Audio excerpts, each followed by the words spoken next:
It's Disney 5-Minute Easter Stories. This is Disney's Zootopia, the case of the disappearing Easter eggs. Detective Judy Hopps and her partner from the Zootopia Police Department, Nick Wilde, were in Judy's hometown to celebrate Easter with her family. Officer Clawhauser, having never been to BunnyBurrow before, went along as well. Together, the three friends hid chocolate Easter eggs for all the children of BunnyBurrow to find. After they had laid out dozens of the eggs in the open field, Nick gathered the empty candy bags and went to put them in the trash can. He turned around to admire their work, and his mouth fell open. "Hey, Hopps, we have a problem." "What's wrong?" Judy asked, looking back at the field. Her eyes widened. All the candy eggs they had placed there were gone. "I say we split up and check the perimeter of the field for evidence," Judy said. "Call out if you find anything. We are going to find those missing eggs." Slowly, the three detectives circled the field. Nick slid his watchful eyes left and right. Clawhauser used his excellent balance to explore the playground. Judy kept her nose close to the ground and her ears up for odd noises. She heard something in the distance over the hill. She was about to investigate when Nick called out to her and Clawhauser, "You guys, I got something over here." It was a trail of bear prints. "Good work," Judy said. "Why don't you guys follow them? I heard something over the hill I want to check out."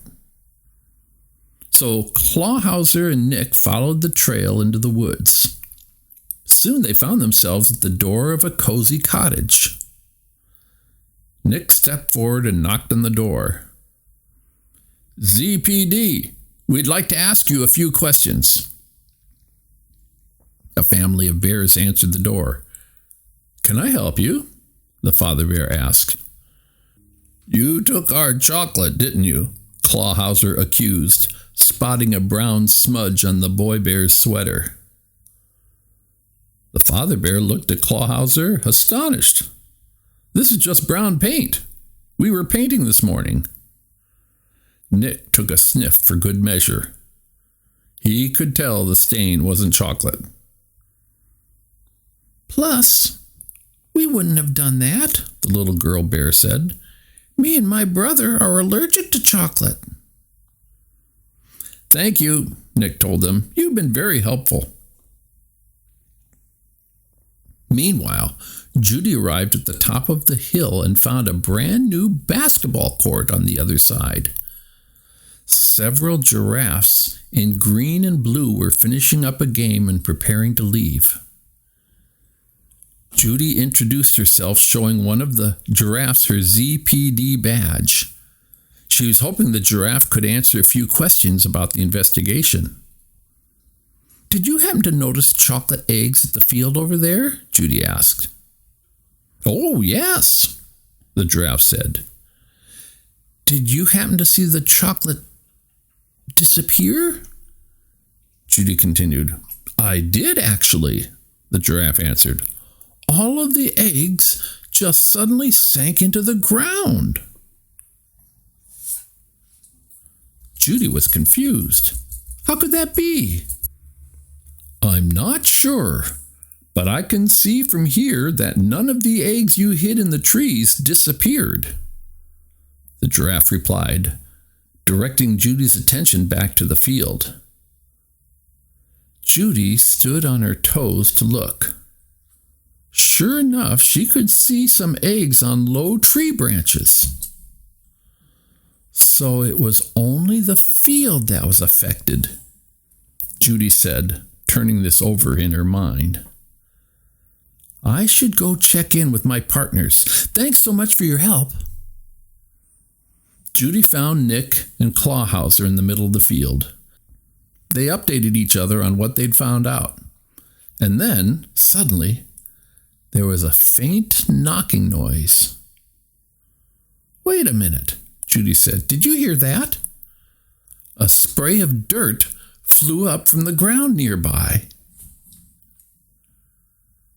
There's a hole, Clawhauser cried. Stop right there, Nick called out. The creature froze. Come out of the hole, Judy said. Once the critter emerged, the officers could tell he was a prairie dog. Nick began the interrogation. Sir, do you happen to know what became of the approximately 1,000 chocolate eggs it took us over an hour to hide in this field? The prairie dog sighed. I'm afraid my kids took them. Your kids? Judy and Nick said in unison. Well, yes, and my nieces and nephews, the prairie dog replied. As if on cue, the ground rumbled and a pack of young prairie dogs appeared. The town built a basketball court right over our heads. It was so noisy, so we moved to this field last week. Because of all the hubbub, we haven't had a chance to shop for Easter candy, the older prairie dog explained. This morning, the kids woke up and smelled chocolate. I'm afraid they couldn't resist. Well, thank you for being honest with us, Judy said.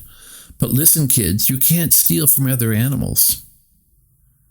I'm afraid we have to hand down some sort of punishment, Nick said, hiding a smile. I think community service is appropriate, Judy said. Community service is helping out in your neighborhood to make life better for the animals around you. Today, I think we'll start with you kids helping us hide more eggs in the field. Hey, carrots, Nick whispered to Judy a little while later. I bought one extra bag for you, me, and Clawhauser to split. Judy looked around. Where is Clawhauser? They found him in the truck, shoveling the last of the eggs into his mouth. That chocolate was for all of us, Nick cried. Sorry, Clawhauser stopped chewing. I guess I gotta do community service.